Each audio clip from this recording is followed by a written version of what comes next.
Aumento de água corporal. Excesso de água corporal é uma condição na qual existe aumento do seu percentual no organismo, seja por excesso na sua administração ou por diminuição da sua excreção orgânica. Este aumento deve-se, em maior frequência, a uma retenção de água e sódio no meio extracelular, o que produz uma grande expansão do volume deste compartimento. Esta expansão pode ser de dois tipos: com edemas generalizados, sem edemas. Edema é o excesso de líquidos nos tecidos, celular e interstício, e nos espaços virtuais. Quando o excesso de líquidos alcança valores de 8% ou mais do peso corporal, é percebido como edema generalizado. Acúmulo acentuado de líquidos com baixa concentração de sódio no extracelular é uma condição infrequente. Comumente ocorre de forma iatrogênica, administração de água ou soluções hipotônicas a pacientes oligúricos ou quando ocorre secreção inadequada de hormônio antidiurético, tumores, clopropramida, dentre outros. Nos casos mais severos, as manifestações são as de edema cerebral, náuseas, vômitos, convulsões e hiponatremia, que pode ser utilizada para o cálculo do excesso de água existente. O excesso de fluidos, superidratação, pode ser classificado como isotônico, hipotônico e hipertônico. Superidratação isotônica resulta de igual ganho de ambos, sódio e água, no espaço extracelular.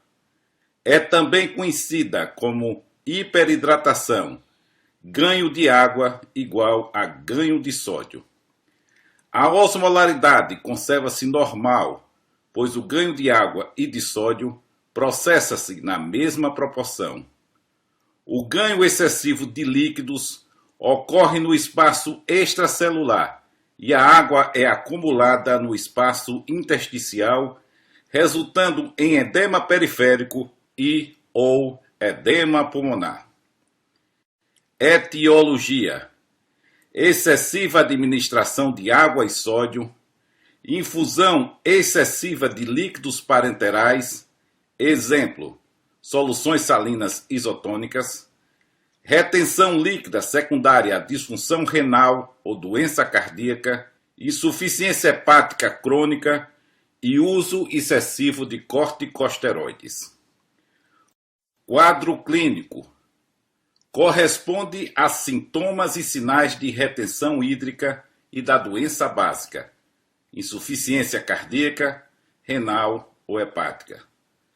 Assim, poderão estar presentes edema subcutâneo, derrame pleural, ascite, estertores pulmonares, dispneia, oligúria, aumento do peso corpóreo, icterícia, alterações neurológicas.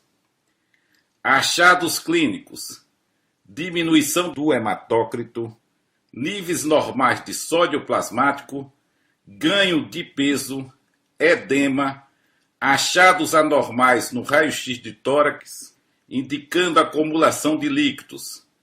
Exemplo, edema pulmonar ou derrame pleural.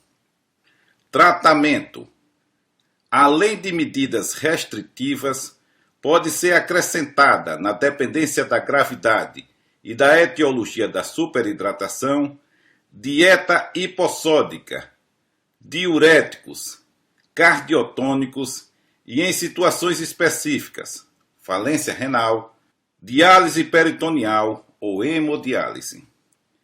Diuréticos não deverão ser administrados até que seja considerada a causa do edema. Os diuréticos usados sem critério podem levar à instalação de distúrbios eletrolíticos como hepático, azotemia e arritmias cardíacas. Superidratação hipotônica. resulta de um ganho excessivo de água no extracelular sem um correspondente ganho de sódio. É também conhecida como intoxicação hídrica, ganho de água maior que ganho de sódio. Porque o extracelular é hipotônico, hiporosmolar, a água transfere-se através da membrana celular para dentro das células, a fim de restabelecer o equilíbrio osmótico. Pacientes portadores de doenças crônicas debilitantes, câncer, insuficiência cardíaca congestiva ou insuficiência hepática ou renal, são propensos a terem expansão do espaço extracelular com hipotonicidades antes de se submeterem a tratamento cirúrgico. No período pós-operatório, o quadro pode ser agravado devido à tendência de expandir e diluir ainda mais o espaço extracelular. Etiologia: ingestão excessiva de água, excessiva administração de líquidos hipotônicos, exemplo, soro glicosado a 5%, e condições médicas que prejudicam a excreção de água. Quadro clínico: náuseas, vômitos, astenia e queda do volume urinário são manifestações clínicas precoces, podendo ser seguidas por alterações como cialorreia, diarreia, convulsões e coma. Essas alterações neurológicas são decorrentes de edema cerebral. Há sempre aumento do peso corporal, podendo observar-se edemas periféricos e pulmonar. Achados clínicos: níveis normais ou baixos de sódio sérico, ganho de peso, edema, achados possivelmente anormais do raio-x de tórax. Tratamento: baseia-se na restrição hídrica, reposição de sódio, administração de solução salina hipertônica em pequenas quantidades, 300 ml de cloreto de sódio a 3%. Uso cauteloso de diuréticos osmóticos, manitol, e administração lenta de glicose hipertônica.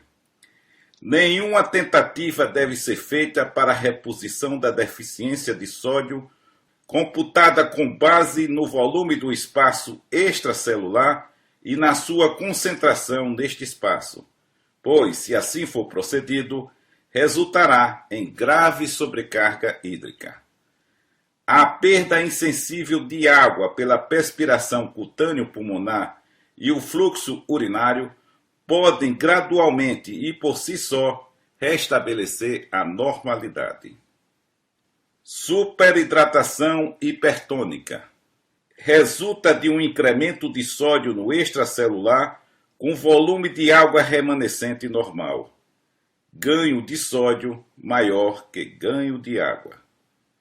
Devido ao extracelular ser hipertônico, hiperosmolar, a água movimenta-se através da membrana celular do intracelular para o compartimento extracelular a fim de restabelecer o equilíbrio osmótico.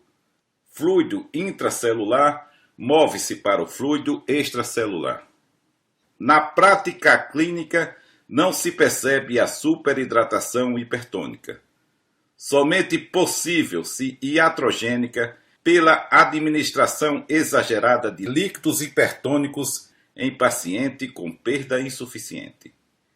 Etiologia: ingestão excessiva de alimentos salgados ou água do mar e retenção excessiva de sódio, secundária à disfunção ou doença dos mecanismos reguladores. Achados diagnósticos: aumento dos níveis de sódio sérico, maior que 145 miliequivalentes por litro, rápido aumento de peso, edema e anormalidades potenciais no raio-x de tórax.